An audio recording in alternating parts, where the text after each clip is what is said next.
Chapitre 19 Paris, dimanche 18 octobre 2015, 11h07.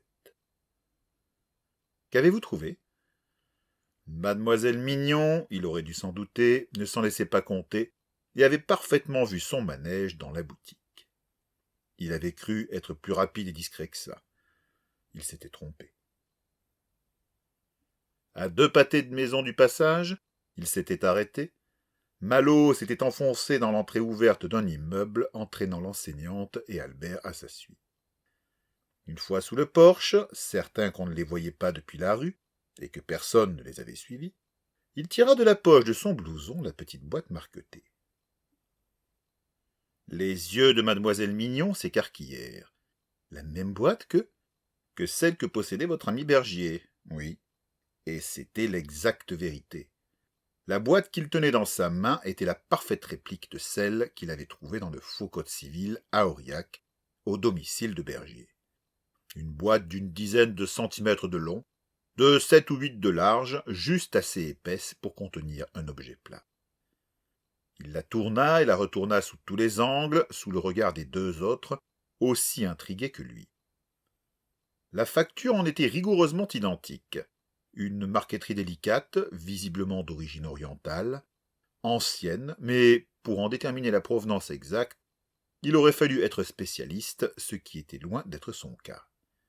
Il lança un regard interrogatif en direction de mademoiselle Mignon, qui le lui rendit. Une manière de lui faire comprendre qu'elle n'en savait pas plus que lui. Elle précisa néanmoins. « Je dirais que c'est d'origine indienne. »« Comme cette histoire des 9 supérieurs inconnus, vous voulez dire ?»« Précisément, » approuva-t-elle. Malo hocha la tête. « Mais le seul type qui aurait pu nous renseigner se trouve allongé sur le sol de cette boutique. »« Pas tout à fait, » rectifia mademoiselle Mignon. « Que voulez-vous dire ?» interrogea Malo. « Eh bien, répondit-elle, il est question de 9 supérieurs inconnus. Si celui-ci en était un. Ça, nous n'en sommes pas sûrs. Et tout ce qui concernait la cosmogonie alors? C'était un hasard à votre avis? Qu'il y ait des types frappadingues, ça, je sais. Que celui-là se soit pris pour un de ces types, c'est possible. Mais de là à croire que c'est l'héritier d'une science millénaire hindoue, il y a quand même un monde. Cette histoire que vous nous avez racontée, c'est une légende, rien d'autre. Vous n'allez pas me dire que vous croyez à... Dans ce cas, ouvrez, et voyons ce qu'il y a à l'intérieur. Malo lui adressa un regard qu'elle soutint sans faiblir, avec un petit sourire en coin. Ce fut donc sans cesser de la fixer qu'il saisit la boîte à 2 mains et tira délicatement sur le couvercle qui glissa dans ses doigts sans résister, pour révéler... Face à lui, il vit les yeux de l'enseignante, attirés malgré elle, se baisser sur ce qu'il tenait. Elle essaya bien de conserver un visage impassible, mais n'y parvint pas tout à fait. Il devina une certaine fébrilité.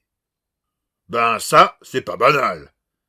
Albert exprimait son étonnement à sa manière, bruyante, comme toujours. Malo finit par baisser les yeux à son tour, pour constater qu'Albert avait tout à fait raison, et que son étonnement n'était pas exagéré. C'était un mécanisme d'une complexité extraordinaire et d'une élégance raffinée. Ça ressemblait à une sorte de carte de 5 mm d'épaisseur sur une quinzaine de long et 7 ou 8 de large, ou à une de ces anciennes disquettes. Mais le soin qu'on y avait apporté, la ciselure de chacune des pièces, en faisait une véritable œuvre d'art. Malo ne connaissait pas le métal dans lequel avaient été forgées et taillées ces pièces. Cela avait la couleur de l'or, mais un or aux nuances cuivrées, comme il n'en avait jamais vu de semblable.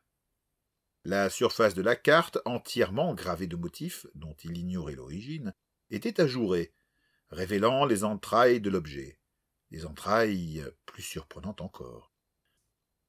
Malo devinait des rouages, des mécanismes miniatures d'une extraordinaire complexité. Pas électronique, à ce qu'il lui semblait, ou pas seulement. Il avait l'impression d'avoir dans les mains l'interprétation d'un circuit imprimé ou son équivalent, mais par une civilisation qui ne maîtrisait pas les mêmes techniques, ou avait pris, pour y parvenir, un biais différent. C'est à cet instant précis que lui revinrent en mémoire les paroles de mademoiselle Mignon au sujet des 9 supérieurs inconnus, du partage des sciences et des connaissances et de l'homoncule de métal en 9 morceaux. 9 morceaux et 9 cartes. Et qu'avait dit la pierre au sujet de la tête? Qu'elle présentait à l'arrière 9 encoches? 9 encoches dans lesquelles on pouvait peut-être enfoncer 9 cartes comme celle-là. Et si on le faisait, que se passerait-il? Commençait à se dessiner dans l'esprit de Malo l'ébauche d'un mobile plus complexe qu'il l'avait tout d'abord envisagé. Non, on n'était pas sur un banal vol de reliques, comme il l'avait soupçonné depuis le début, et comme son instinct le lui avait soufflé. Il lui manquait encore un élément, et cet élément, soulevant l'objet avec 1000 précautions, il ne fut pas étonné de trouver, gravé sur le fond du couvercle, quelques lettres à peine visibles sous un certain angle. Une adresse à Londres. Monsieur Christopher J. Lockwood, 15 Cromwell Road, London. Merde! Tout ça, railla mademoiselle Mignon, caustique. Mais encore? C'est à Londres, le suivant est à Londres. Et après? S'entêta l'enseignant. Ça vous suffit pas? Lui retourna Albert, pour qui Paris, c'était déjà le bout du monde, et qui envisageait très mal de devoir s'éloigner un peu plus encore du clocher de Saint-Géraud et de l'ombre primordiale du Puy-Courny. C'est chez les Anglais! À l'entendre, on avait l'impression que la guerre de 100 ans n'était pas finie. Malo, lui, ne goûta pas la plaisanterie. Albert! Ben quoi? Protesta l'intéressé. C'est plein d'Anglais là-bas! Ces gens-là, ils pensent pas comme nous. Malo faillit lui répondre que si le nous en question englobait les Oriacois de son tonneau, ils étaient nombreux, et c'était heureux, à ne pas penser comme eux. Lui le premier. Il balaya d'un geste les paroles d'Albert. Londres n'est jamais qu'à 4 heures environ si on prend le shuttle. Je ne vois pas ce que... commença l'enseignante en fixant Malo. Mais vous croyez que je vais pouvoir me pointer à Londres comme une fleur avec mon badge, ma carte de police, interroger qui je veux et mener correctement mon enquête? Vous voyez comment ça s'est passé ici? Croyez-moi, ce sera pire là-bas. Vous voyez que j'avais raison. Albert revenait à la charge. Ils sont pas comme nous, que je vous dis.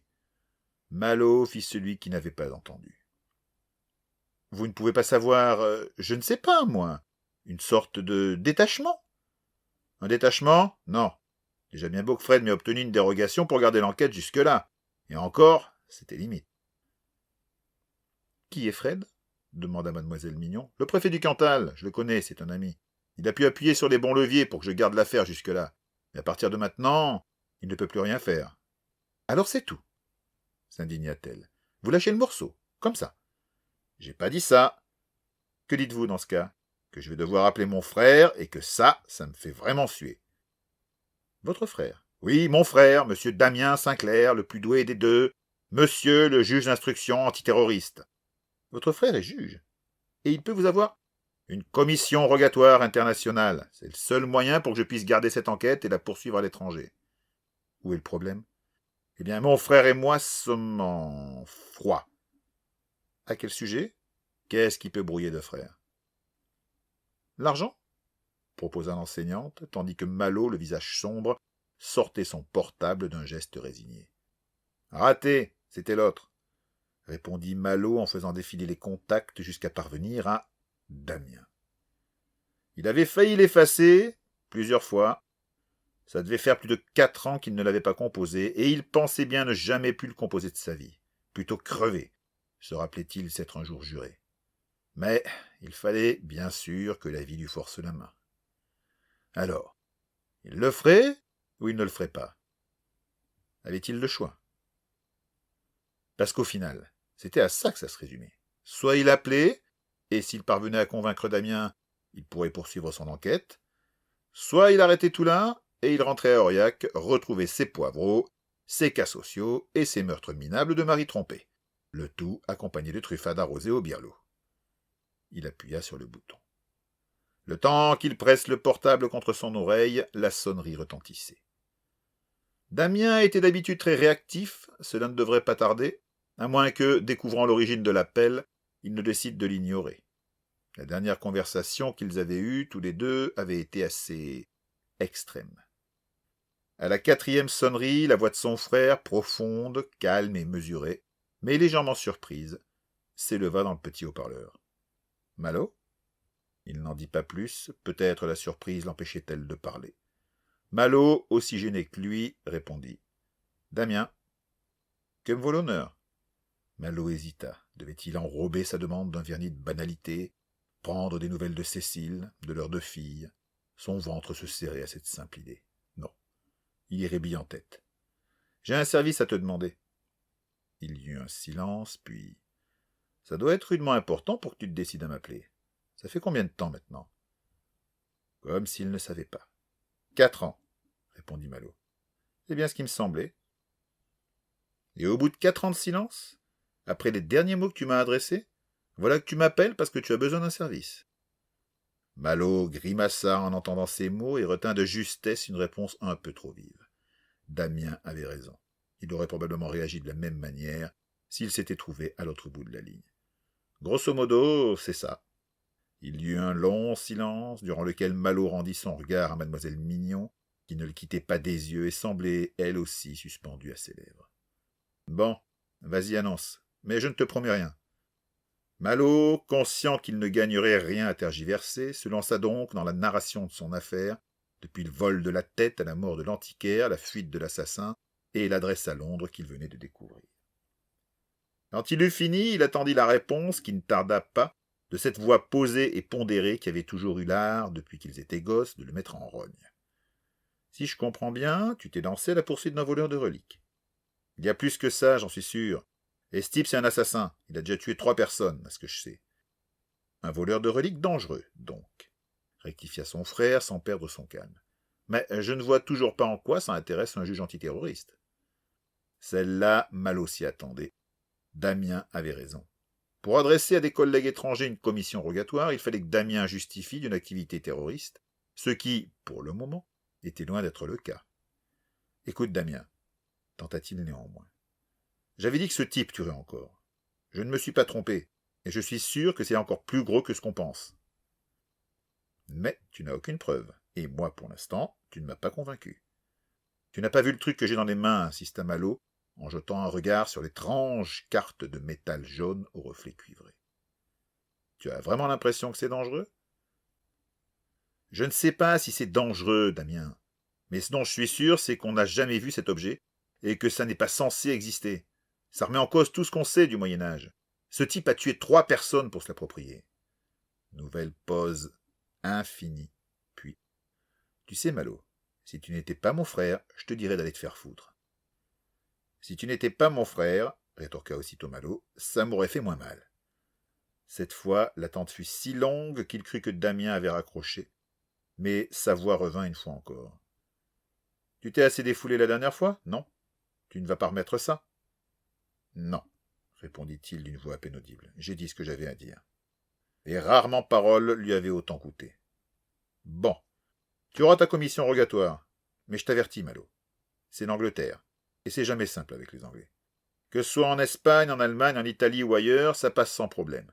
Mais là, t'as intérêt à marcher sur des œufs ou t'imagines pas l'avalanche de merde qui va nous tomber sur la tête.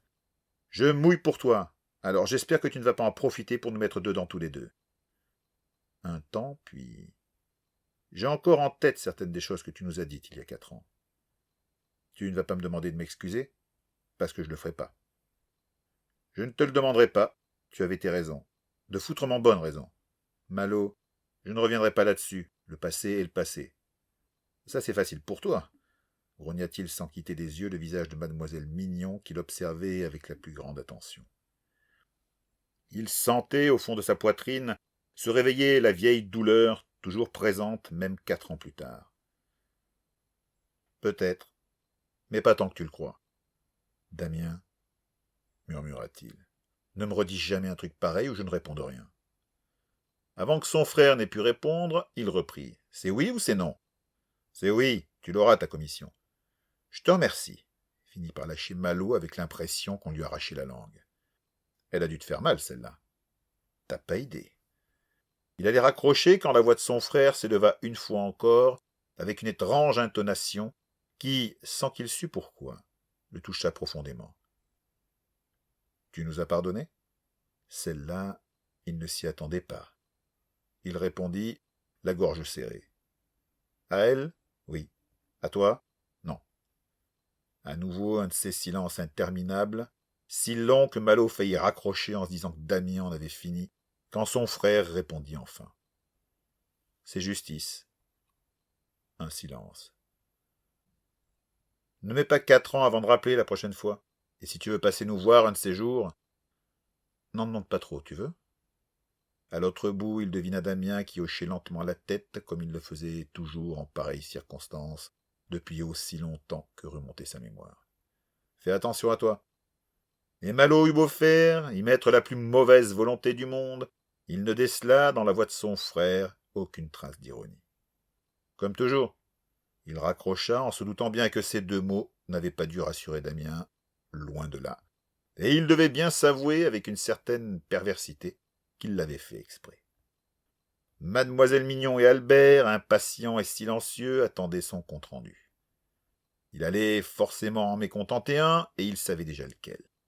« C'est bon, conclut-il enfin, on peut aller à Londres. »« Oh, mille adieux !» Tout était dit.